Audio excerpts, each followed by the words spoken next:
leading slave ports in Africa were Bonny, Old Calabar, New Calabar, and then Lagos.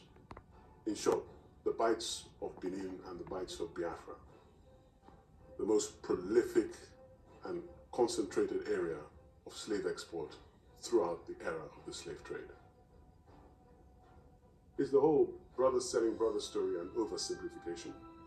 Perhaps there's no incentive known to mankind that could dissuade a trade whose profit was between 180 to 280%. So let's get some explanation. Kings were due a percentage of the value of goods. European traders would lure African middlemen to the edge of the coast, or sometimes on board, to snare, capture, and chain slaves for sale.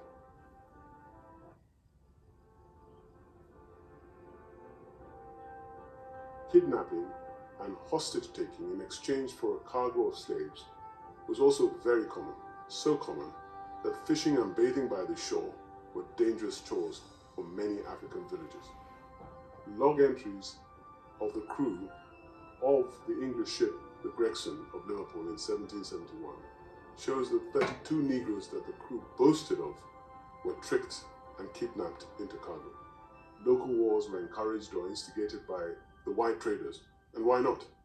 The 1785 logbook of a semi-literate Antera Duke, an Efik trader of the old Calabar coast, read as follows: I saw Bassi come and bring one woman slave to be beheaded in honor of my father.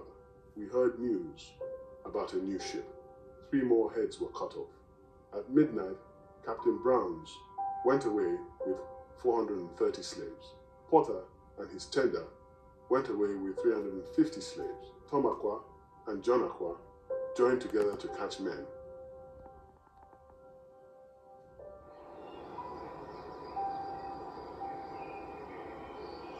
The greatest dispersal of mankind. Where are the connections of Atlantic slave trade today?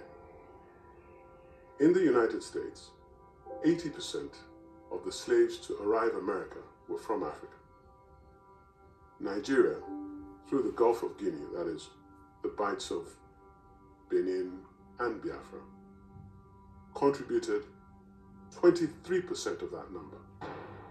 Effectively, 4 million slaves were shipped between the ports of Ouidah, Lagos, and Calabar regions to the east coast of the United States and Canada, making Nigeria the largest of the slave raiding destinations and probably the corresponding origins of the black population today.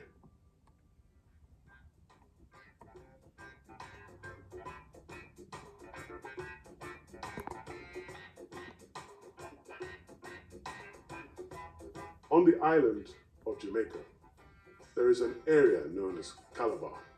In 1843, the Calabar Theology College was sited in the village of Calabar, near Rio Bueno, in Trelawny Parish of Jamaica. It is called the Calabar High School, a prestigious school today. The slave port of Old Calabar was the source of where many of the slaves to Jamaica were captured and shipped. The Igbo, the Ibibio, and the Oyo account for 40% of the slaves shipped to Jamaica alone between 1700 and 1800.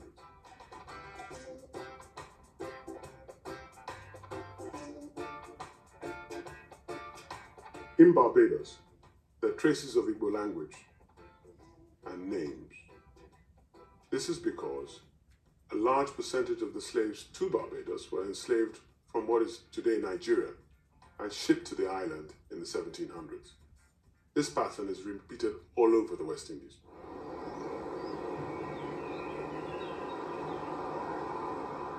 Salvador City in Bahia, Brazil, was the most important city till the rise of Rio de Janeiro.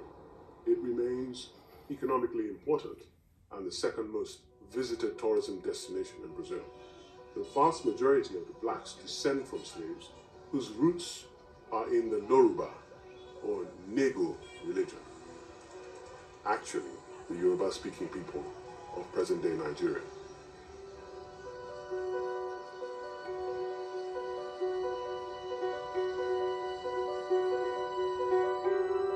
No surprise that in Cuba, where approximately 10% of the population is black, overwhelmingly descended from Oyo people of West Africa in today's Nigeria, and they were brought in the 1700s as slaves.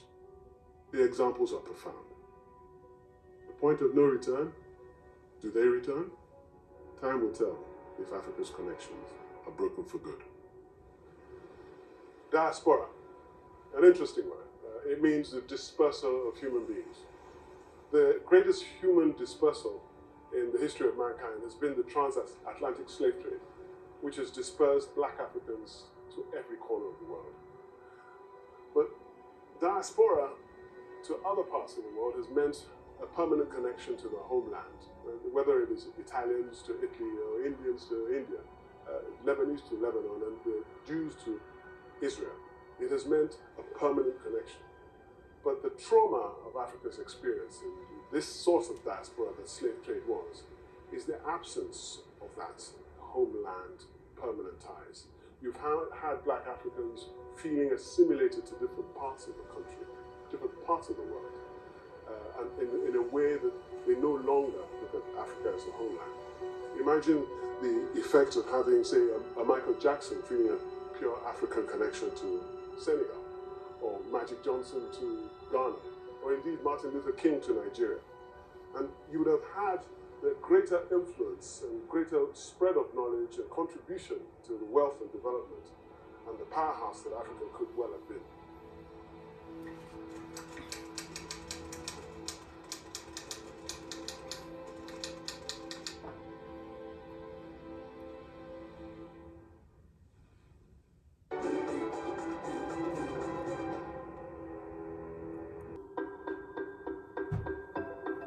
By way of timeline, as the trade of human cargo started to lose its attractiveness, the growth of machine-driven production emerged. From 1760, Great Britain started organizing itself into what is now referred to as the Industrial Revolution. It could easily have been called the British Industrial Revolution because that's essentially where it started from.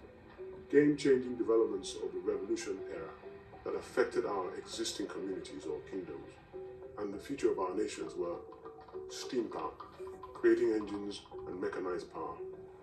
As a matter of fact, through the economic exploitation of African resources, land, including land, labor, and the natural resources, through such exploitations by colonial authorities, Britain in the case of Nigeria, there were massive losses of revenue. Because a lot of this revenue were taken either to the imperial treasury in the UK. Oh, I see. Are you saying that there was a financial loss? Yes. And that the financial resources were taken out of Nigeria? Yes. There are scholarly claims to that effect, that a lot of this revenue, part of them were used to finance colonial administration, mainly because the British government was not interested in putting in its own money at all into running colonies. Then that substantial parts were taken into imperial treasuries in England and from foreign banks as reserves. In the colonies, places like Nigeria, there were no factories, there were no industries. That's where they got the produce from, to use to perfect the mechanism and to make the finished products in the United Kingdom, or Great Britain as it was known then. And it's not peculiar to Britain. It's the very nature of colonial imperial rule. You extract from one country and you grow wealth in another country. And the statistics are there to prove it.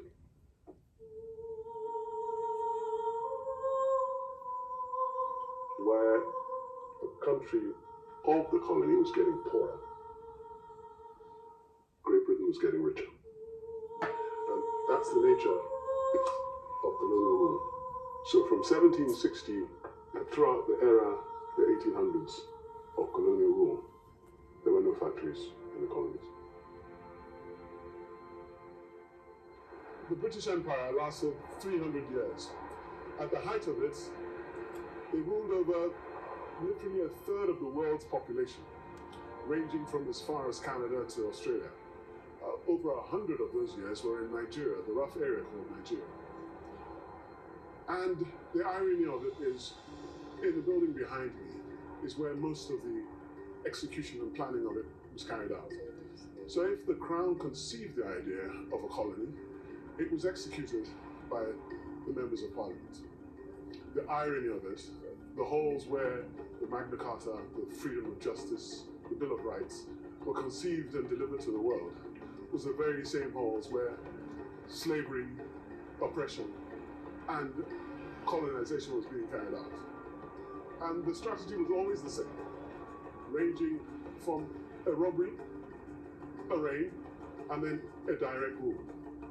And just the audacity of the suggestion to the people that commerce, Christianity, and civilization was the ultimate strategy. But just a little. They promised an industrial revolution. History tells us that there was an industrial revolution.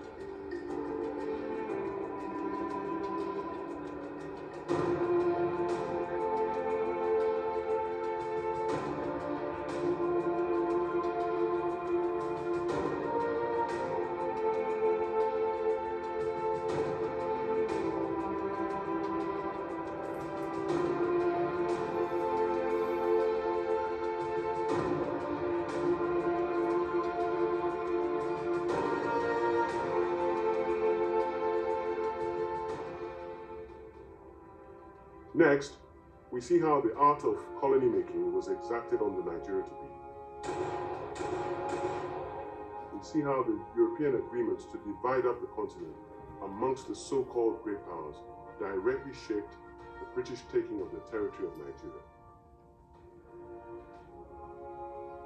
Literally from Berlin to Busan. But the British meet a tough bunch of Nigerians. The raids and battles to seize their kingdoms was by no means easy.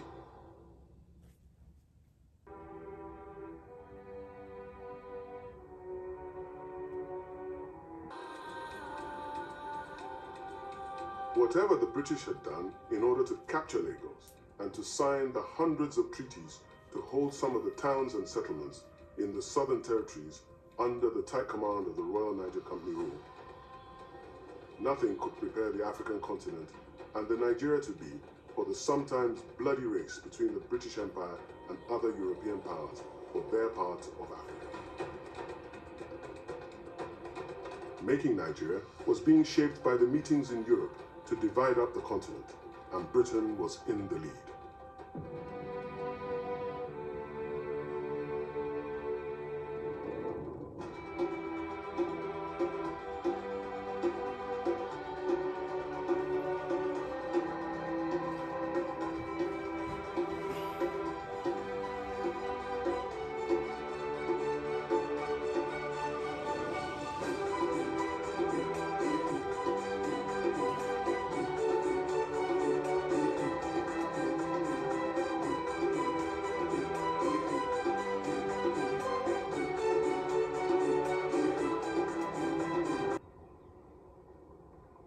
British justification for creating empire was Christianity, commerce, and civilization. But in actual fact, it was trade and the extraction of wealth. And that's why the method of possessing the colonies was always from the coast to the inland. That's why the taking of the West African territory in the Niger area started with Lagos. I'm an urban historian and a speculative cartographer. What this means is that in thinking about the history of cities, I really think about the role that maps and spatial history, so specifically maps and map making, the role that they play in understanding the history of a place and the people who live there. One of the things I do in this kind of map making is that with ArcGIS, you can actually take historical maps and contemporary maps of cities and do what we call georeferencing, which is basically just, assigning spatial data to old maps. So for instance, if something has always been there, that can be one reference point through time. And what we can do is we can layer these maps and we can actually compare and contrast, look through them, and with the spyglass application, we can actually peer through the present into the past to really think about the old parts of the city.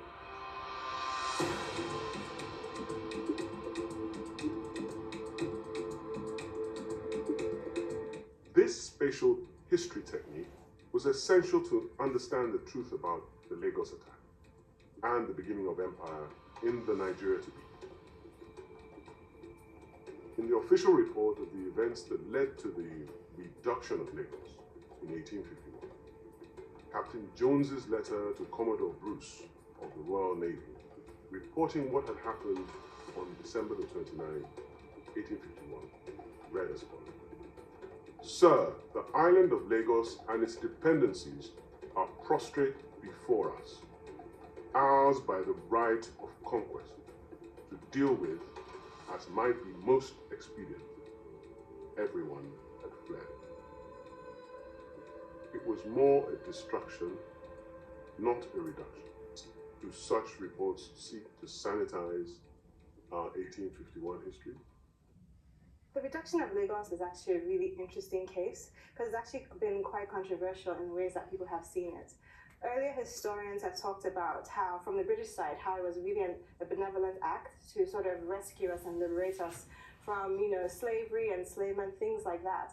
But then later, Nigerian historians, when we began to write sort of academic histories, really pushed back on this narrative that actually England had a lot to gain from actually taking over Lagos, because they know that whoever controls Lagos controls not only the lagoon routes, but also the sea routes. And so, which is why you see after the British come in and they reinstall Akitoye, you then see that people come flooding from all over, not just that part of the Bight of Benin, but all over West Africa, from Freetown, from Abeokuta, from Badagry. Everyone wants to be in Lagos because this is not only a commercial hub, but also geographically the center of so much that is possible in West Africa. So really, there's really a lot at stake in who controlled the city and the island. Taking the Kingdom of Lagos for the British Crown was by no means straightforward. At the failed attack of the 25th of November 1851, the Africans had inflicted injury and loss of pride on their invaders. The British Navy, long known as the world's naval superpower, deemed their attack a failure and retreated to return only 1 month later with increased firepower.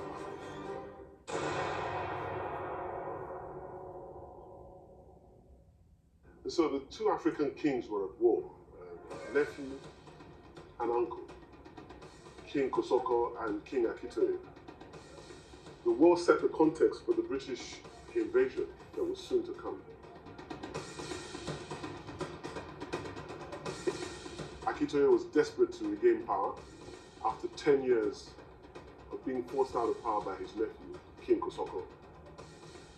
Akitoye teamed up with the British and assisted the invasion of his own kingdom. Kosoko obviously was up to the task of the defense. And as part of the defense that Kosoko put up for defending the kingdom, there were 60 cannons, very similar to the one I'm standing in front of here now. And these 60 cannons lined up the shoreline to protect the kingdom from what was clearly going to be the Royal Navy attack.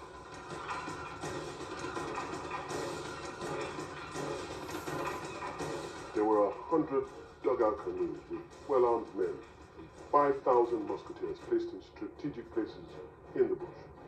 You can imagine the awesome sight of the 20-ship armada of the British Royal Navy approaching the Lagos shore. And so, on the 24th of December 1851, the first attack came.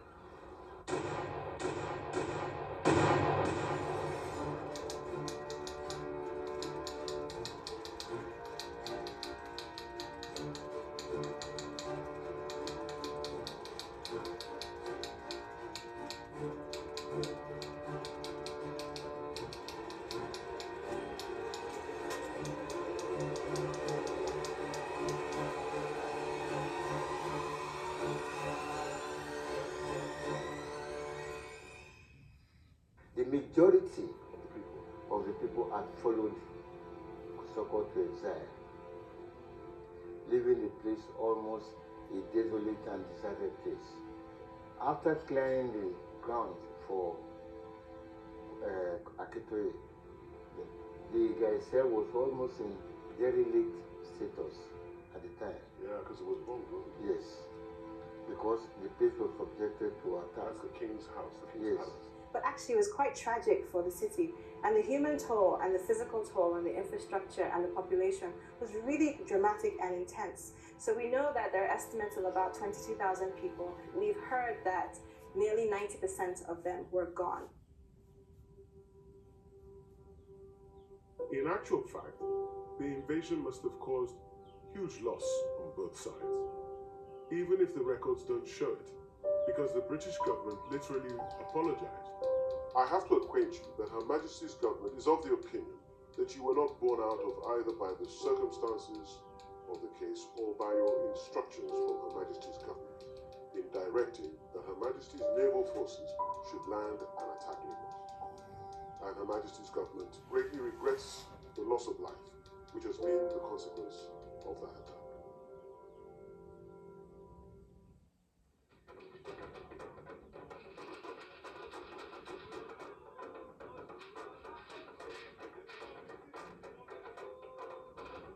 December 27th, 1851.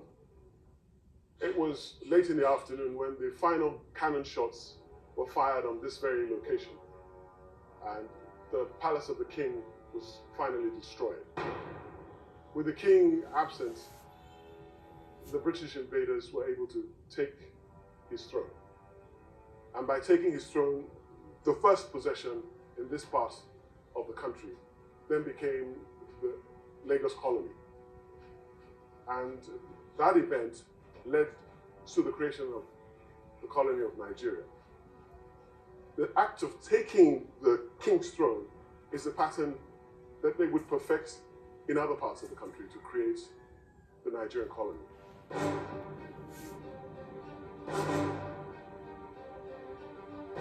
So after 10 years of virtual rule through a series of consuls, ostensibly here for trade, the decision was taken to formally take possession of Lagos and there create the Crown Colony of Lagos in 1861. From late July of 1861, the British consul and the Royal Navy encouraged, warned, threatened, and finally forced King Dosmu to sign a treaty that would formally cede possession of the entire territory of Lagos. The kingdom was to become part of the British Empire. On the 6th of August, 1861, Dosmu reluctantly got on board the HMS Prometheus, moored along the shores here, and signed the treaty that would start a series of events that would lead to the creation of Nigeria.